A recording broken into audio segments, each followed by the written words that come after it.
Welcome to Recruiting Intel on the Inside Texas Football YouTube channel, powered by InsideTexas.com.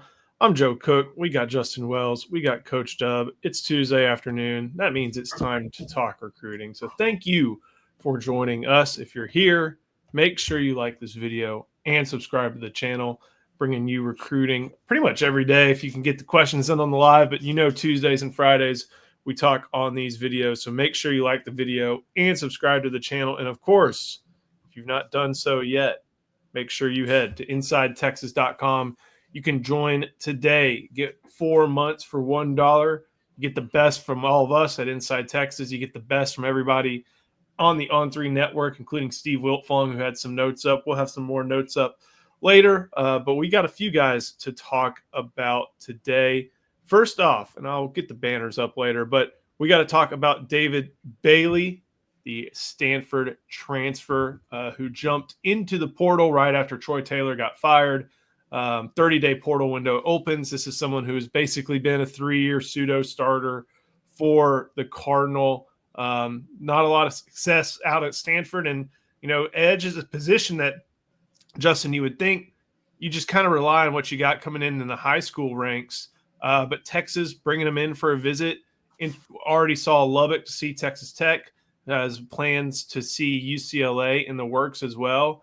What are your thoughts on Texas maybe bringing in David Bailey and maybe trying to get him to join the roster for the 2025 season? This feels like vintage Steve Sarkisian. And I say vintage. He's only been in Austin, this is 5th year. But that's what he does. He runs this thing like an NFL roster, which means he churns the bottom of it on a regular basis. You might think you have enough players, but if there's a really good, talented guy in the portal that can help them over the course of a 14, 15, 16-game season in 2025, Sark's going to go after him.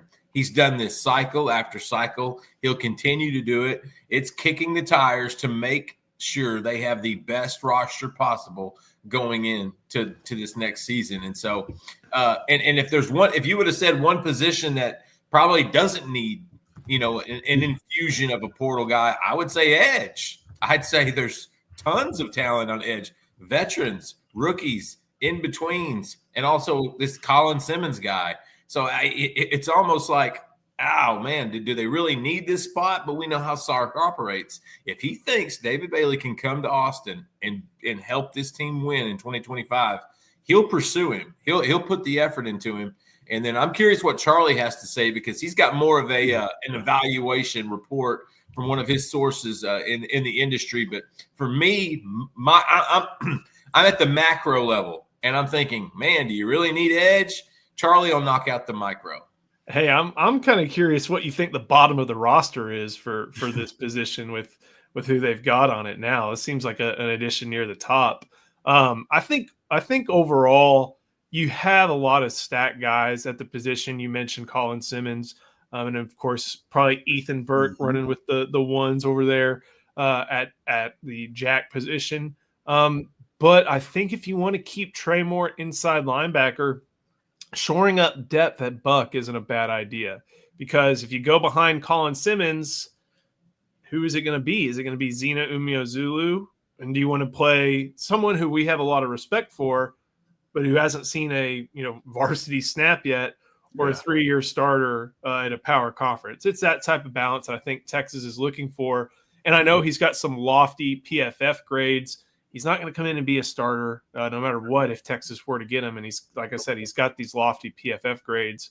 But Charlie, based off some context you have in talking about Bailey with them, not somebody who excites you as much as it may excite PFF. Yeah, definitely. I think PFF sometimes look at this situation where they get a grade. Maybe the guy has a high number of pressures and sacks, and sometimes that kind of overblows all the other numbers, like your play by play analysis and grades, right? Did he read the right run fit, had the right run fit? Is he squeezed into the closing space when he's supposed to, right? But he can rush the passer, right? I think that's probably what he's getting brought in for, is to rush the passer. You got Colin Simmons going into his sophomore year, maybe asked to do more than just get after the quarterback and get upfield, right? He has to play a full edge position now. So you want to add that depth. And I think that's what this David Bailey is. I think that's what he brings. A guy who just can come off the bench and maybe rush the passer for you when you need him in fourth quarter when everybody's tired. And as we know, Texas has a long season, and had a long season last year, and they're planning on having another long season. So having depth, I think that's what David Bailey brings. But I think you just want to see him play consistently, have a motor every single snap, right? Not have any busted coverages or busted plays, having the right assignments. And I think that's the thing. And Texas, we've seen that in the past. We saw it, Texas get the most out of Ovi. I don't want to pronounce his last name wrong. Ovi Ogofu. Ogofu, same one, right? This is exactly who I thought this kid was. I started thinking about Ovi. Got Ben Davis, who came from Alabama, right? They try to get something out of him. He got a fumble, forced a fumble against Oklahoma. So I think David Bailey maybe provides that. Those guys, guy off the bench who comes in, maybe spell Colin Simmons, Zena, Ethan Burke, from time to time off the bench. Colton Bostic. Yeah, Bostic. I think as the roster stands right now, they're at 81. And part of me, just kind of thinking about how these rosters work, I don't think they keep 2 kickers and 2 punters, especially, with both your kickers being a senior. I think they'll keep 2 punters because they want Michael Kern to learn. So, okay, that gets you to 80. You always have natural attrition, but we know what they really are interested in. They're probably interested in a few different offensive positions, maybe someone on defense at defensive tackle, most likely out of any other position. But they're going to be looking at some of these skill positions to shore up on the offensive transfer portal. And I don't know if edge is where you want to spend that roster capital, but we'll see what happens whenever guys do make decisions, tough conversations happen. They look for additional playing time elsewhere, things like that. And if it all works out, okay, remember even though the house settlement's coming in and the roster cap in FBS football is going to be 105, there is an SEC rule that you can only have 85 scholarships. So not much is changing on that front. You still got to work by that 85 rule as far as numbers goes when you're looking at everything from whenever the settlement is reached to July 1st when the new calendar turns. So anything else on Bailey, or is it time to start talking about some high school kids? Let's go back to high school. Be a lot cooler if you did. All right. Well, we go with someone that Charlie caught up with today. And again, go to InsideTexas.com. You can read a little bit more about it. Again, 4 months for just $1. But Zayden Krempin from Prosper High School, he might be the most offered prospect in the nation. I know not every prospect announces all their offers because sometimes you're at Texas or sometimes you're like a Power 4 level kid and you get an offer from Lamar. You're not really looking up pictures of the streets of Beaumont where if somebody from LSU offers you, you're finding a picture of Mike Tiger as fast as you can. But Zayden Krempin has a lot of Power 4 offers. Definitely somebody within the state of Texas, the Longhorns are very interested in. One of the best coming from a great offensive line, high school in Prosper. And Coach, it sounds like if possible, he'd like to get to Texas really soon. Yeah, he's been traveling the country this spring, seeing some other schools. I know spring football starts next week for Prosper on the 9th. And then depending on weather and district track meet this coming weekend, he wants to come to Austin, but things are up in the air right now. But if he does get there, he wants everybody to know it's not about fun trips anymore. He's doing his homework when he visits schools. What the depth chart looks like, what the academic, what does my degree plan look like? He wants to know, the nitty gritty of everything dealing with football and outside of football. And so this guy's taking recruitment very serious, but speaks to the kind of character he is, man. If he gets on campus, he's going to take everything serious and really go to work. And so Krempin's a great kid. He's really just doing his due diligence right now. But if he makes it to Austin, look out. He has a great relationship with Coach Cal Flood and Darren Gatewood, the offensive line assistant coach. So it's steady building. And, if he does make it to Austin, he really just wants to see, hey, what do the guys look like in front of me, right? Where do they have what's the plan for me when I get here? And then what does that guy look like on the field that I have to go compete against next year, right? So I hope he does make it to Austin, but we'll see. Hey, do you think he might have a little bit of fear of missing out? Like him, because Felix Ojo definitely got a fear of missing out this last weekend. After we talked to all those offensive linemen and prospects from coming off of the weekend recruiting event in Austin, all these other big guys are like, wait a minute, we got to get on campus. We want to see practice too. We want to be there too. I think Krempin and Ojo need to ride together. I think they should shuttle because both of them have been hearing everything that people were saying about practices.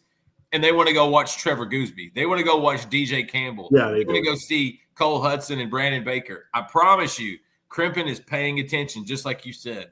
Yeah, definitely. I'll probably say the same and agree with you on that one. When looking at the Texas offensive line class right now, of course, it just got a jolt with Nicholas Robertson, an interior guy. It had Max Wright, who projects to tackle with his height. But who knows? Maybe he ends up being able to do multiple things on that offensive line. And this kind of comes into this question roaster. We know they want John Turntine. We know they want Felix Ojo. If they get both, as Charlie, you talked about, there's confidence that they can do. Yeah. There's your 4. And then, okay, where do you look for number 5? They could probably go to number 5, right, Justin? And I think number 5 Five's the number. 5's the number. 3 tackles and 2 guards. And I think that 5th spot would probably be Cody Green. And that's going to be somebody we talk about in a little bit. Right. He may be a little bit more of a difficult pull considering he's already committed somewhere. Those are going to be really tough pulls. Yeah. And if, not to say that every coach always has their preferences and stuff like that. It still doesn't make Crimpin a bad prospect, but right. Or, a poorly everybody's got priorities. And if you have to go from Green to Crimpin, okay, that's still a great class. And it gives you a lot of versatility within that class. Yeah. You got the truest tackle in Felix Ojo. Mm-hmm. You got another most likely true tackle in Max Wright. You have 3 extremely versatile linemen in Ojo in Turntine, in Crimpin, and then an interior guy, I guess more versatile for guard to center, but interior versatile guy. That's what you want out of a 5-man class. Yeah. You want the picture to come together looking like that with a good fit on each position. Justin, this is a good question. Anything on Sam Utu? It looks like they're keeping their focus on out-of-state offensive linemen pretty limited at this point. Yeah, right now I think he's still set up for a mid-June official visit, but there's just not a lot of whispers coming around Utu right now. I know they still want to bring him in, but I have a feeling, you can see we have a master list at InsideTexas.com right now of all the recruiting visitors from today until the last weekend in June. And he's on that list, but he's one that I don't think he's as high a priority as some of these other guys. And if you listen to what Joe just said, 4 of those guys are in state. Yeah. Like I think the Horns are what they did this year, and they had to kind of overcorrect with some of these in-state kids too. I think Crimpin was one of them possibly, where they were going a little out of state too much. They were throwing that reel. They were casting out a little too wide for the comfort of these in-state puppies. And these guys are like, wait a minute, what? But that's Texas just doing their due diligence, like Coach said. That's just them being thorough, having backup plans, and then having a contingency plan for the backup plan in that sense. And so Utu is that's one that's I don't think he's really high up on the board right now, but it's a guy that we know he's got an OV set, and we'll continue to monitor that one. Before we keep going, got to show some love to our sponsor, and that is Roback. There's only one way to describe Roback. Best fit, best feel. For those who aren't familiar with Roback, they are completely changing the game with their incredibly comfortable activewear. Roback has released so many items within their new licensed game day collection, and it's our favorite. With novel polo designs and clean hoodie and Q-zip designs from some of your favorite schools like Texas, it's definitely worth checking out. Nobody else on the market is pairing these level of custom designs with this quality of activewear. Roback's everyday shorts or their Delta Performance pants are the perfect pairing as well. Both are super comfortable, have an elastic waistband, and great fabric that's made to have the appearance of a nice short look, but the comfort for a day on the move. Roback has also been proudly leading the NIL charge, having signed partnerships with multiple college football stars like Quinn Ewers. They are becoming the go-to brand for college athletes across the country. Use the code TEXAS20 on Roback.com for a generous 20% off for all new customers through the end of this week. That's RHOBACK.com and 20% off all performance polos, shorts, and more with Texas20. This is a little off the beaten path, but Drew Pine apparently has more eligibility. Notre Dame, Arizona State, Missouri, and now school number 4 for year number 6. We're almost. Is that the quarterback? Yeah. Oh man. When are we getting an age limit? This has to be the last year, right? At some point, when are we getting an age limit? Because they had one of the basketball teams in the Sweet 16 Auburn. they were showing the other day. Who? Yeah. It's Auburn. Auburn. Yeah. They're guys. There's a couple guys on there ready, almost collecting AARP checks, like 25 and above. Like, you know what that is? Ridiculous. That's a semi-pro. That's a men's league rec league team right there. Yep. All the guys that played through college, they still got some of that competitive juice. They show up to church. They get over competitive. They start throwing out bad words into the house of the Lord. That's where those kids should be, not playing in their 9th season in Auburn. But hey, let them fix it. If it's up to Diego Pavia, he's going to play till he's like 30.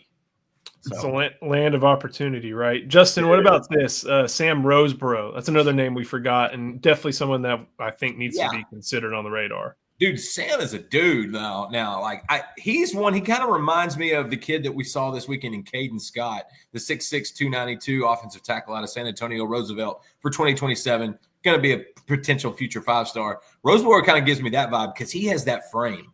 I mean, he has the tool. He has that moldable clay that you can build up. He doesn't have bad weight at all. Can play inside. Can play outside.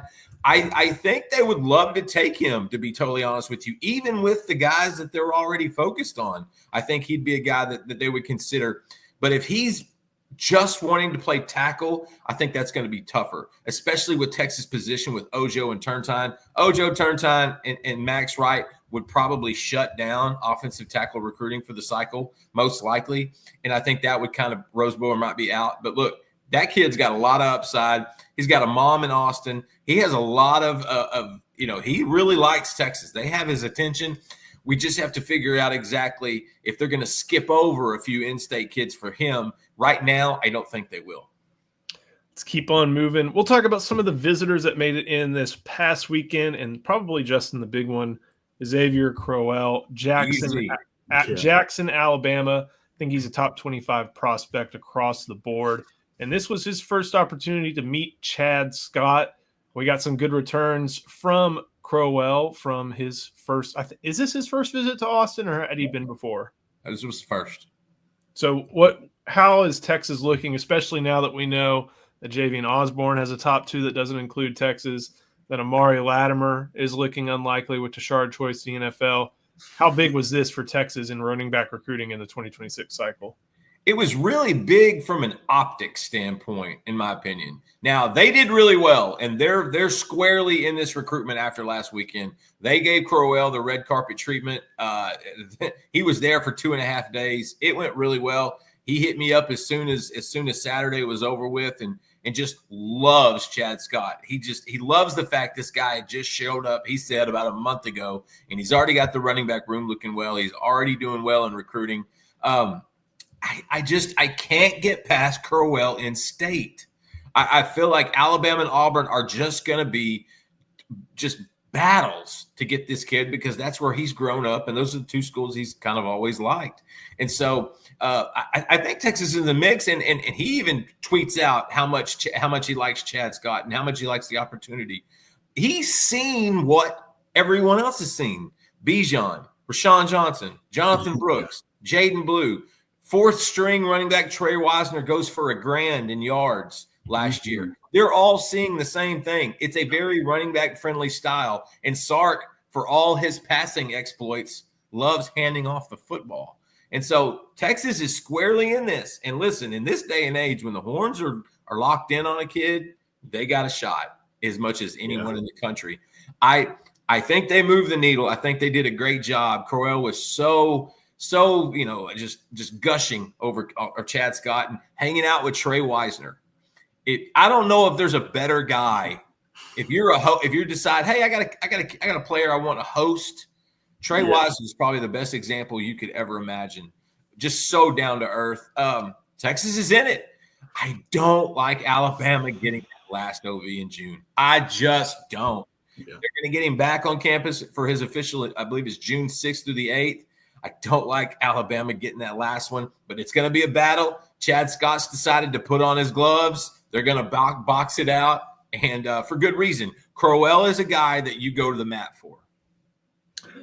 Charlie, is this one of those things where this is the big swing that they're taking? We've seen them take big swings at guys like Bijan Robinson, CJ Baxter, stuff like that. Is this the focus on the big swing guy this cycle? Yeah, I would say so. This kid's probably been the number one running back in his class since 8th grade. I mean, you just go back and watch film, everything about him. This is a big swing.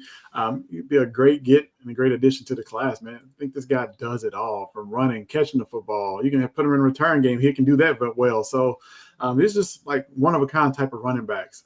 And so you don't really want to miss out on Crowell. And so, I think this could be not only just Chad Scott, but a staff recruitment. Everybody jump in, all hands on deck.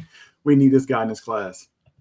I forgot. Also, Crowell was at a game last year. I totally forgot. He attended one of the games last year, so this wasn't his first time. I don't know if it was his fourth living rent free in UT, but he was at a game last year. And I do think, Weary, that this is going to be a 2 running back class. That's kind of that was the standard for choice before. I don't think anything's going to change, especially if you look at the depth chart. KJ Edwards is number 1 on that board. If he's 1A, Crowell is 1B.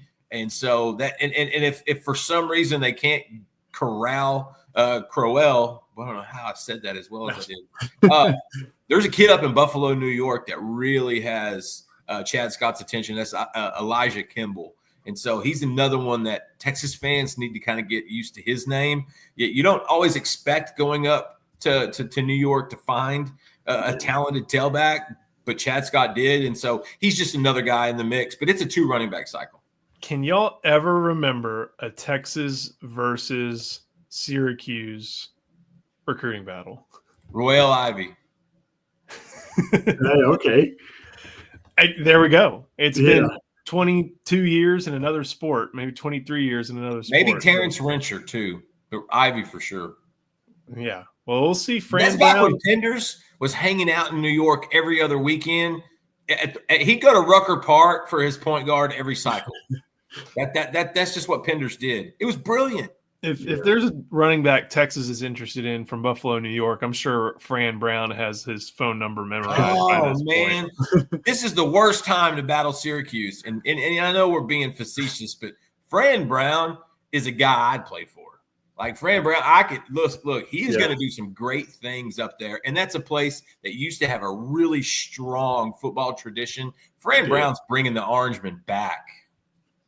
Let's talk a little bit about Cody Green, a modern-day offensive lineman, currently committed to Oregon. But Justin, this is the one out-of-state guy we were talking about. Maybe more than one, but the main out-of-state focus we were talking about. Yeah. Texas is always going to be trying to go to modern day to pull some of the top talent. Yep. So is Oregon. So is USC. And lo and behold, there's the 3 who are really coming after the Ducks commit. But Texas will have an opportunity with them soon.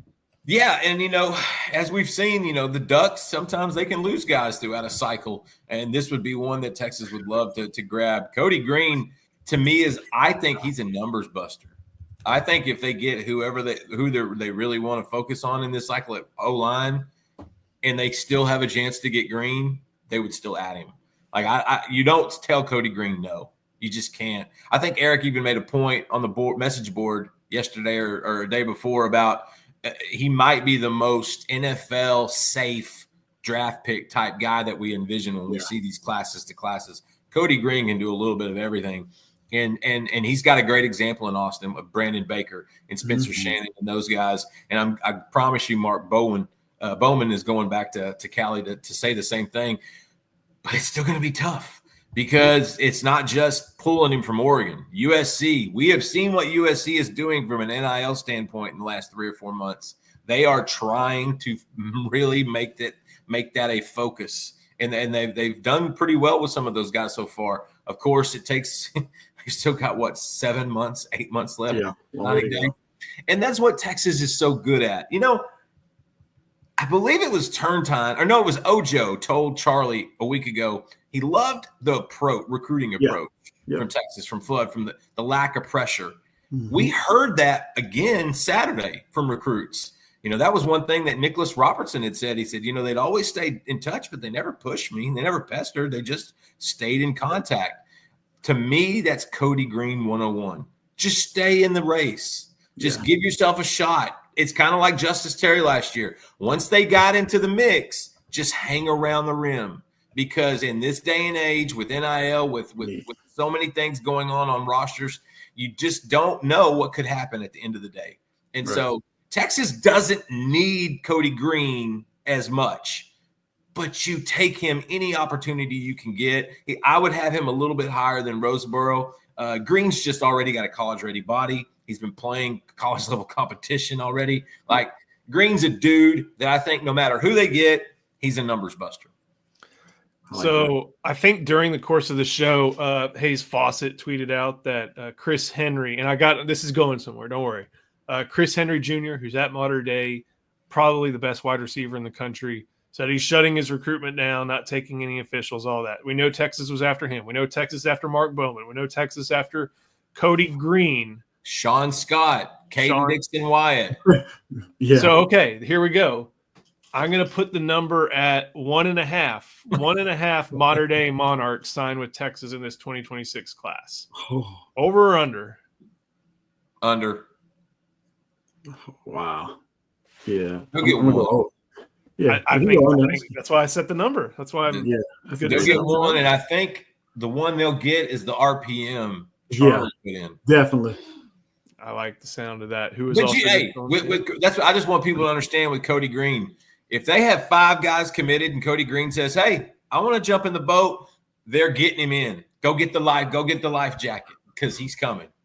Well, I'm gonna go 2. Only reason I say 2 is David Bailey's from Mater Dei. Okay. Wait a minute. There's Coach being slick. Oh man, off the board, pulling it off the board. It's okay to let Bailey go to Lubbock. That there's nothing wrong with that. Definitely. Last but not least, Justin, you just posted about this right before we hopped on here. Little 2027 talk. That is Landon Williams-Callis out of Richmond Randall, state champion running back. And he is someone who is shown some affinity for the Horns and will make his way back to campus soon. This kid has been recruited since 4th grade. Charlie and I, we're in offices all the time.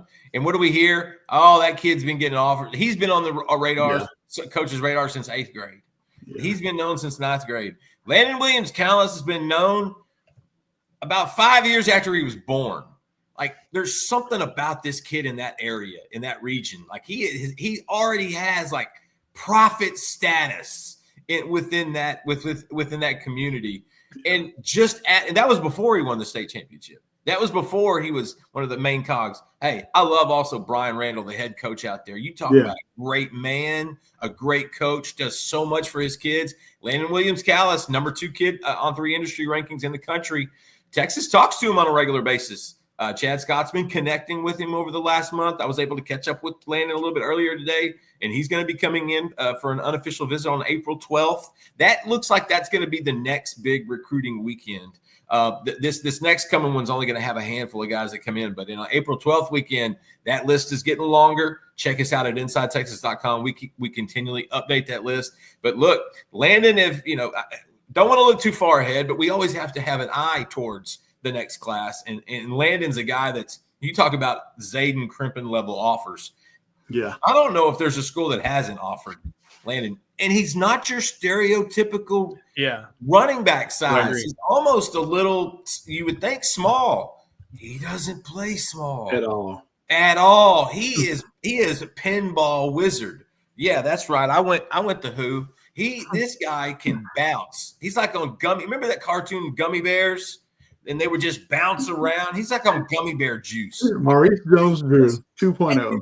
You know what I'm talking about? He just bounces everywhere, can catch the ball, can pick up the blitz to protect his quarterback. He's a monster on the track. That's what he's doing right now at Randall. And so getting him on campus, I know we've talked so much about 2026 recruiting, Crowell, KJ Edwards, all that other stuff. Hey, just understand the Horns have an eye on the future. They they like Landon Williams-Callis, just like Tashard Choice really like Landon Williams-Callis. They talk on a regular basis. He's going to be back in Austin in 2 weeks. Not saying this is imminent with Landon Williams-Callis, but you have to always take into account the possibility that these top 2027s be like, I'll show up a year earlier. So it's not a bad idea to get to know them a little bit earlier than you may have been anticipating. And of course, Yeah. If you're here, it's because you're already a recruiting junkie and want to know the latest. But Good if you point. are a real recruiting junkie, well, we've got the place for you. You need to head to InsideTexas.com today. You can get 4 months of access for just $1. They'll get you to August 1st at this point. By then, I think camp will have started. You'll have a bunch of summer decisions, maybe even a few more as kids try to do it during training camp for their high school teams. Summer workouts for the Longhorns, official visit season, the rest of spring football, all the different best inside intel, including stuff. We got stuff on the basketball portal. We're covering baseball. We got some tidbits on Sean Miller's staff up there. So come join InsideTexas.com today. Again, 4 months for just $1. So, all righty. Justin, thank you. Charlie, thank you. Thank you for watching. We'll see you next time on the Inside Texas Football YouTube channel, powered by InsideTexas.com.